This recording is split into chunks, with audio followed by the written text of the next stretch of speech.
Did you forget what today is? It's your sister-in-law's wedding! Hurry up and get over here! I was confused by the angry voice yelling at me over the phone. But my mother... Who cares? Besides, it's terrible luck to have a funeral on a day like this.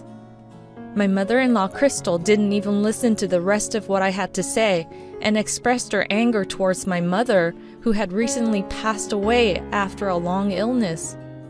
With the encouragement of my father, who seemed to have overheard the phone call, I ended up rushing to the wedding venue in tears.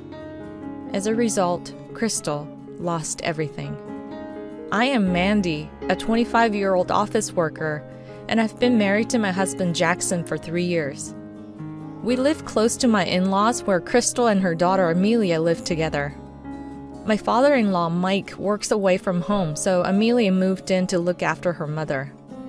Although I get along well with Amelia, it seems that Crystal has not really liked me since before I got married, and we don't have a very good relationship. My mother had been in and out of the hospital with a long-term illness, and Crystal has been quite disapproving of this. You're not thinking about using Jackson's salary to pay for your mother's hospital bills, are you? She once asked me, casting a suspicious gaze. My mother was 55 years old, and my father was still very much active, so I explained multiple times that there were no financial concerns. However, she dismissed me with a snort, saying, "But you never know what might happen to your father, do you?"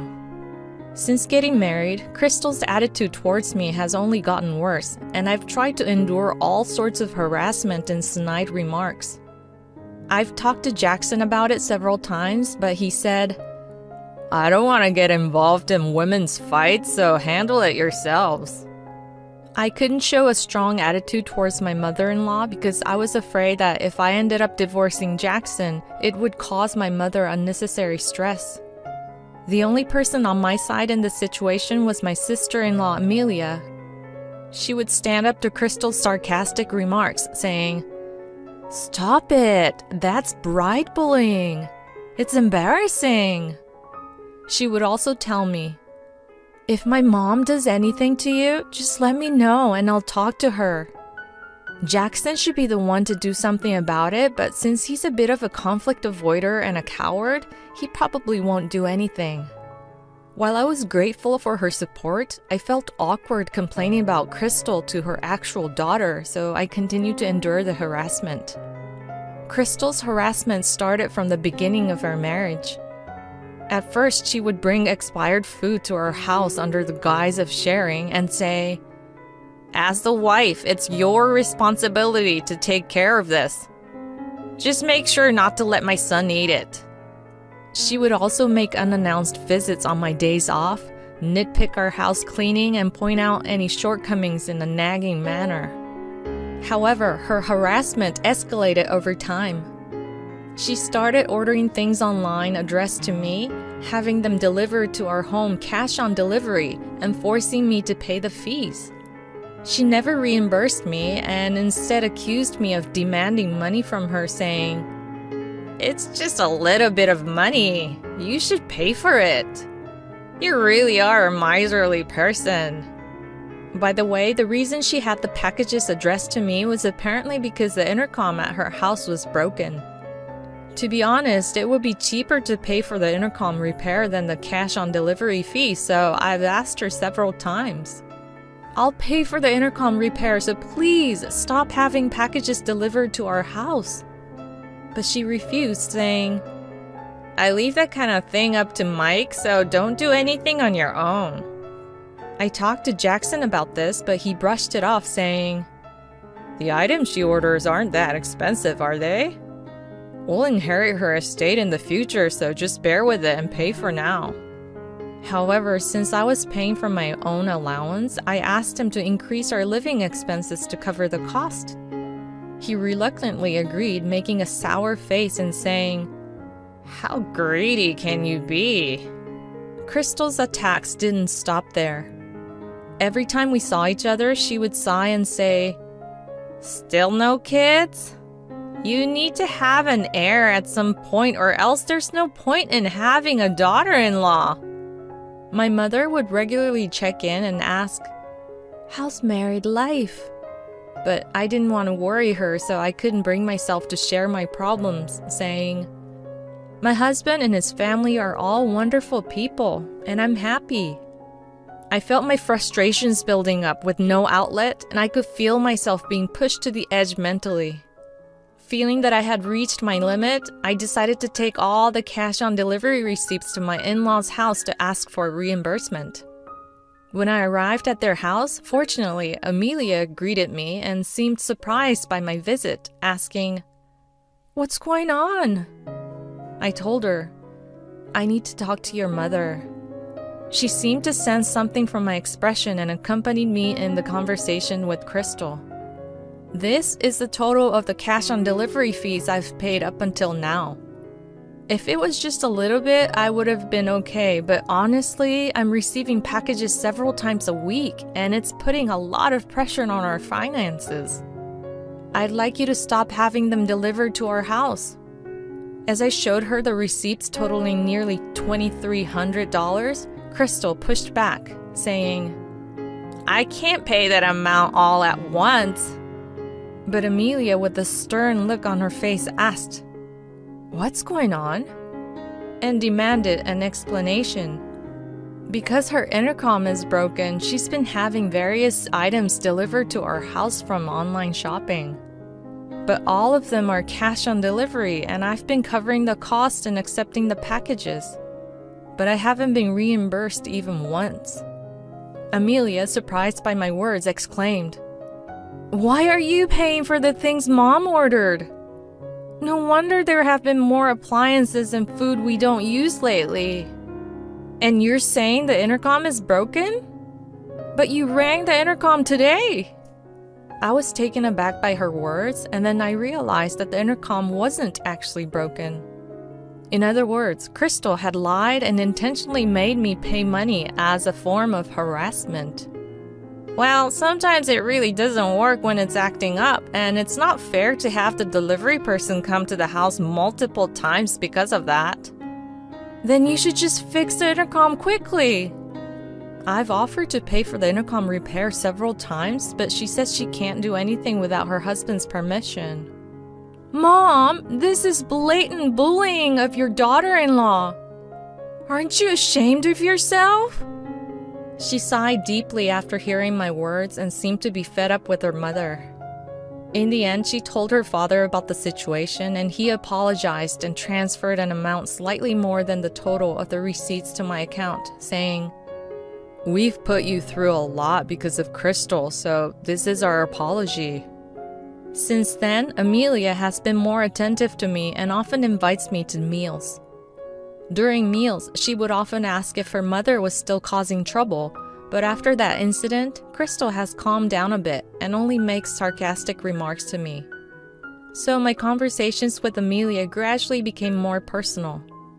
In those conversations, I told her about my mother's long illness, my father taking care of her, and the fact that she had been given a terminal diagnosis. Amelia, in turn, told me that she had a partner she promised to marry and that her father would soon return from a work assignment alone. They planned to get married when he returned and then leave her parents' home. This went on for about a year. My father-in-law, Mike, returned home safely after finishing his work assignment, and Amelia became busy preparing for her wedding. In the midst of all that, as someone who had already had a wedding, I listened to her concerns and helped her with the preparations, sincerely celebrating her marriage. However, 2 days before her wedding, something happened while I was having lunch with her. I received an unusual message from my father informing me that my mother's condition had taken a sudden turn for the worse, and she was in critical condition.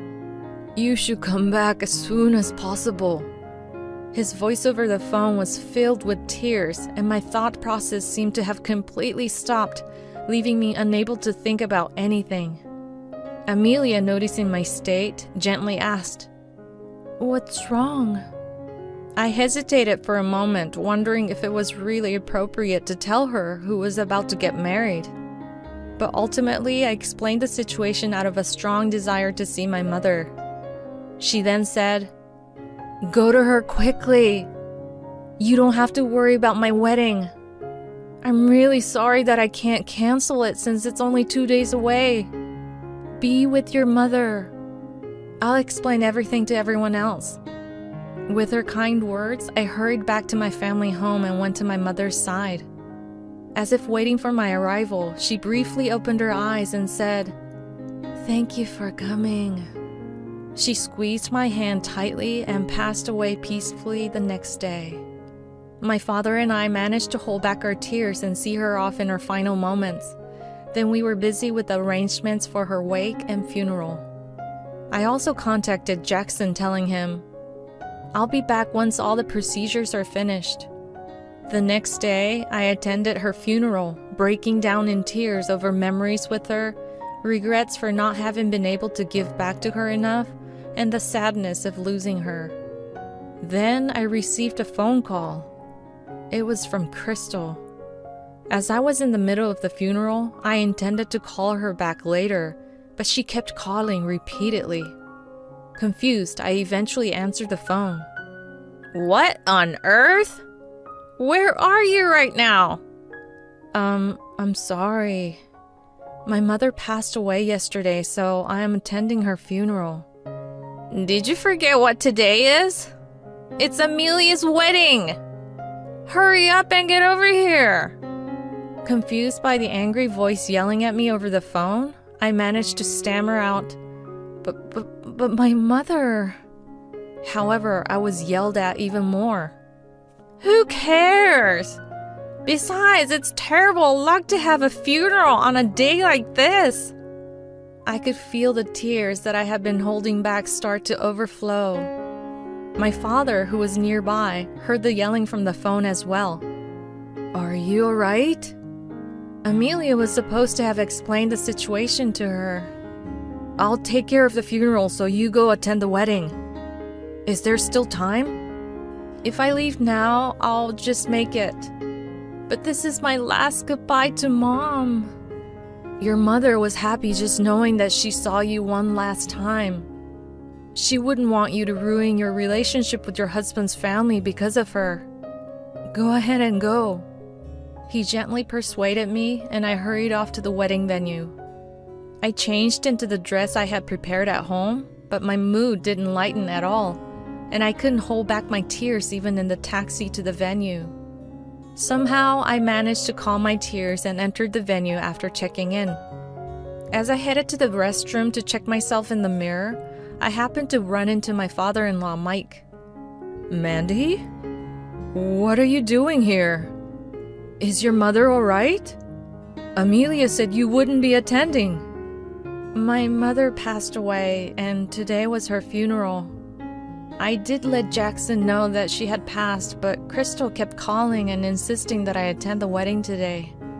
My father also told me to prioritize my relationship with Jackson's family, so I left the funeral to attend the wedding." "What? Did she say such an outrageous thing? I am so sorry." "No, I'm the one who should apologize for causing trouble on such a happy day. Crystal said it was bad luck, but there was nothing I could do." "Never mind that. Go back to your mother's funeral. I'm so sorry for making you come all the way here without even offering my condolences. You can come back when you're feeling better." With that, he handed me some money for transportation expenses, and I left the venue without entering. I changed back into my morning clothes and returned to my family home. Fortunately, the distance between my family home and the town where we live was less than an hour by car, so I was able to make it back in time. When I returned, my father and relatives were surprised, and they all asked me why I was back. As I apologized and explained in detail, some of my relatives took my side, expressing their anger at my mother-in-law, which somehow made me feel a little relieved. A few days later, when I was spending time at my family home, sorting through my mother's belongings and discussing my father's future living arrangements, I received another call from Crystal. "Hey, What did you tell my husband? There seems to be a misunderstanding, so come back and clear it up, please. Although I was fed up with her message, I decided to put an end to the matter and headed to my in-laws' house after talking to my father. Jackson, my parents-in-law, and Amelia were waiting for me at their house, and we immediately started discussing the issue. Is it true that you left your mother's funeral and came to the wedding because of what my mother told you? That's just a misunderstanding, right? No, it's true. She told me to go to the venue. She also said that my mother's passing was bad luck and I can't take her words anymore. As I ignored Crystal and responded to Amelia, Mike asked me, "What's going on?" I showed him recordings of her previous insults, a list and photos of the spoiled food she had forced on me, and said, "I've been constantly given rotten food and told to deal with it because I'm the wife." I was also told that not giving birth to an heir meant I was failing as a wife. Even if the food was about to spoil, it was still edible. But you always told me never to let Jackson eat it, right? Also, as Amelia and Mike already know, I was not reimbursed for cash-on-delivery items, and when I talked to Jackson about it, he told me there was nothing he or I can do because we would receive an inheritance eventually. What have you two been doing all this time? You've done nothing but terrible things to Mandy. On top of that, you even interfered with her mother's funeral. He was furious upon hearing my words, and Amelia said, "Using my wedding as a tool for harassing my sister-in-law is truly despicable." She glared at her mother with contempt. I was really glad that I had kept records of Crystal's harassment just in case something happened. However, Jackson spoke up in defense of his mother. "There's no need for everyone to gang up and blame my mother. She must have had her reasons, right? Mandy, you didn't have to say all this here. If you had communicated more frequently, this situation wouldn't have happened in the first place. When I tried to talk to you about it, you always seemed annoyed and there was never any real discussion. Did you really think that she and I could have a conversation on our own?" "Well, that's because you always bring up those issues when I'm tired after work. There's no such thing as timing when it comes to family matters." Mike raised his voice in anger again. Then he told my mother-in-law, "Go back to your parents' place for a while. Since you've caused Mandy mental distress, you should pay her some compensation. Earn that money yourself. Mandy, how much would it take for you to forgive my wife?" No, it's not about the money." "No, if you don't decide, my father and I will." In the end, Mike and Amelia ordered Crystal to pay me $10,000 and decided that she would stay at her parents' place until she paid off the amount and not return to her house. I received an apology from Amelia and Mike, and I thought the matter was settled. But when I got home, Jackson said, "Mom has to go through a lot because you said too much." So I decided to get a divorce. I requested a divorce on the grounds of marital breakdown due to my husband's refusal to do anything about the harassment I received, and we successfully divorced. Crystal, who had been a housewife for a long time, started working part-time at a supermarket near her family home to pay the compensation. As for Jackson, he was disowned by his father, who told him, "Don't think you'll inherit anything." He contacted me, asking me to mediate between him and his father, but I only said, "You didn't do anything when I needed help, but you cling to me when it suits you. You're really shameless," and hung up the phone. Since then, I have moved back to my family home and lived with my father, who is now alone. He seemed quite depressed after my mother passed away, and although he felt sorry for me about the divorce, he said, "I'm glad I can live with you again. From now on, I want to live a peaceful life by his side, supporting him as we move forward together."